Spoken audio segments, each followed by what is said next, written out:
failure is temporary, but quitting is permanent. If you fail to try, okay lang yun. No? I-try mo lang ulit. Pero if you quit on your dreams, mas mahirap yun. Bakit? Kasi hindi mo talaga makukuha yung gusto mo.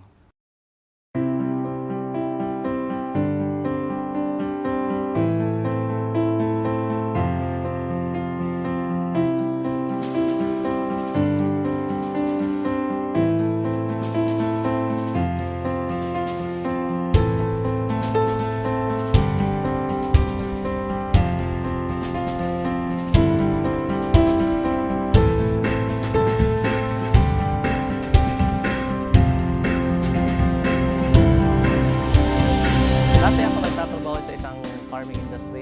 Job description ko talaga is tigasagot ng telepon, tig-dispatch sa mga biyahe sa truck, tig-kolekta og kwarta nila, tig-ihap og kwarta nila, tig-deposito og kwarta nila, tig-buhat og payroll, tig-check up sa mga logistics in and out.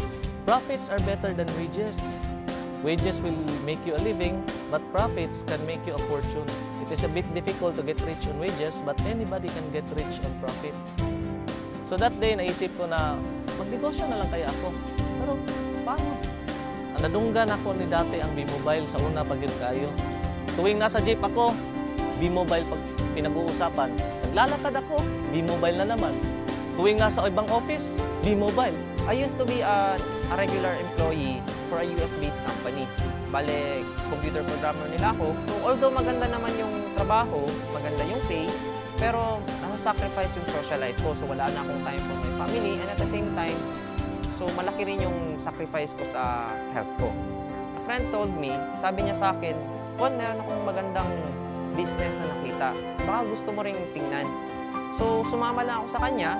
And then, dinala niya ako nun sa Jollibee yung dati. And pinakinggan ko lang rin yung business presentation. Before ako na-introduce sa B-Mobile, I am financial consultant ng isang British financial company dito sa operating sa Pilipinas. Grabe ang gamit ko ng cellphone as well as lagi ako nag-travel. Ang B-Mobile daw is hindi nagabenta, magkaka-discount daw ako sa cellphone usage ko. So, doon pa lang sabi ko, maganda yan. Magiging savings ko na yun para sa aking family. Later ko nalaman na meron pala siyang kasamang business.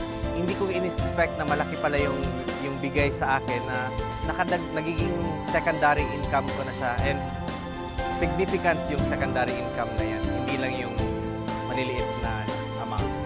Ang possibilities din nga nakita na ko, na naagyod ko yung padulungan, yung asenso ko para sa ko ang sariling na negosyo diri sa B-Mobile. Unlike kung maging empleyado ko. Kung dati gumigising ako sa umaga para mag-report sa office. Si boss naman, nakikita ko pagdating ko sa office, yun, nagja-jogging sa kanilang compound. Sabi ko, napaka-unfair naman ang mundo ito. Nag-e-exercise tuwing umaga. Ngayon, sa awa ng Diyos, gumigising pa rin ako ng umaga. But this time, katulad na din ako ni boss, ako manager. Nagja-jogging din tuwing umaga. At the best part is, I'm earning without reporting to the office. Before, I was very negative sa mga ganitong klase ng negosyo kasi ayaw na ayaw ko yung magbenta and yung kumausap ng mga tao. So nakita ko yung opportunity, sabi ko maganda to kasi hindi mo kailangan magbenta and hindi mo kailangan mag-recruit or pumilit ng tao kasi yung product ginagamit na nila dati pa. So it took me 3 months bago ako talagang nag-subscribe kasi I realized na I am not from Davao City, I'm a stranger. Yun nga, wala akong mga kilala.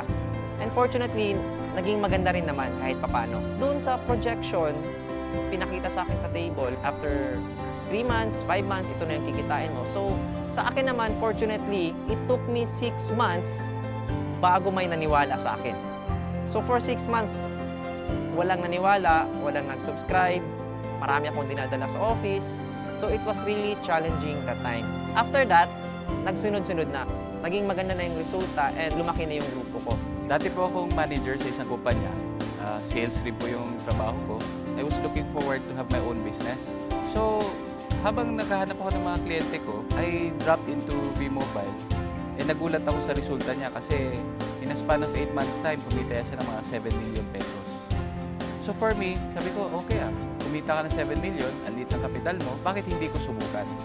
Pero one thing was holding me back kasi ayoko sa mga ganitong business before eh. Naisip ko, pag ganito, kailangan mo magbenta, kailangan mo mamili ng tao, kailangan mo mag-recruit. So, medyo naging hesitant ako. Buti na lang, yung sinabi niya sa akin na hindi mo kailangan magbenta ng load, hindi mo kailangan mag-recruit ng tao, pero kikita ka ng malaki. The very reason why I kept on going despite the challenges is because unang-una, when I saw V-Mobile, I saw na malaki yung potential niya, na kumita ka, yes. And pangalawa, naisip ko, marami akong pwedeng matulungan sa negosyo na to. So unang-una, pwede kong tulungan yung sarili ko, pwede kong tulungan yung family ko, pwede kong tulungan yung mga friends ko na medyo less fortunate. So sabi ko kasi, with a very little capital, pwede na silang magkaroon ng sarili nilang negosyo. Yung mga kaibigan ko, yun pa yung humihindi. Yung mga kamag-anak ko, tinatawanan pa nila yung ginagawa ko kasi parang isip nila, parang baduy, no? Pero sabi ko, kahit anong tawa nila sa akin, kahit hindi sila naniniwala sa akin, okay naman. Kasi alam ko yung rason ko bakit ko gusto mag-V-Mobile. Rason ko is gusto kong magbago yung buhay ko kasi alam ko yung buhay ng mahirap eh. May nangyari sa family namin, naubos lahat yung business, naibago yung bahay. And those were the things that were painful sa buhay ko dati. Pero sabi ko nga, if I can make a change, ibalik ko yung dating state of living, yung standard of living namin, a decent lifestyle, bakit hindi ko gawin? So, hindi ko pinansin yung mga humihindi. Nakakatawa lang, ang mga naniniwala sa akin, yun yung mga taong hindi ko pa kakilala. No? Yung iba nasa abroad, yung iba hindi ko naman mga kaibigan dati, pero naniwala. Pasalamat ako sa Diyos, after 1 year of doing the business part-time, kumita na ako ng 1 million dito. For a very small capital, to earn 1 million pesos is what I really wanted. No? With a very minimal effort, kasi ang ginagawa lang namin dito is we're teaching people how to use their loan. Yun yung masarap dun eh. Dati kasi nung binata ako, sarili ko lang yung iniisip ko. Anything na I do, anything na kinikita ko para sa sarili ko lang. But pag meron ka na palang pamilya, mag-iiba na yon. Ang first reason ko dati was yung discount. Nagugustuhan ko talaga yung discount. So, anong magagawa ng dagdag income? March 2012, it was my first vacation na reward ko sa sarili ko through V-Mobile. 3 days, nagbakasyon kami ng barkada ko sa Boracay, and after 3 days, kumita naman ako ng 36,000. So, hindi na masama. March 31 to April 18, yung family ko naman yung kasama ko nagbakasyon. So, masarap na magbakasyon, lalo na kung kasama mo yung family mo. Ang mas masarap pa nito, pag uwi ko sa bahay, after 18 days na nag-road trip kami sa buong Pilipinas, meron akong at least 50,000 worth na cheque. So I was very happy and my mother was very happy. Ang ma-advise ko lang sa mga kaibigan ko, sa yung mga nakakita ng advertisements namin sa Facebook, yung nakakita ng video link sa Facebook, i-try mo i-click lang yung link, malay mo, no? Maging katulad ka sa akin. I really didn't expect this change in my life. For the new ones, continue moving. Huwag kayong mag-quit kasi sa lahat ng mahirap, itong V-Mobile ang pinakamadali. As long as you keep on doing the business, as long as ginagawa nyo siya, may magbabago at magbabago sa buhay ninyo.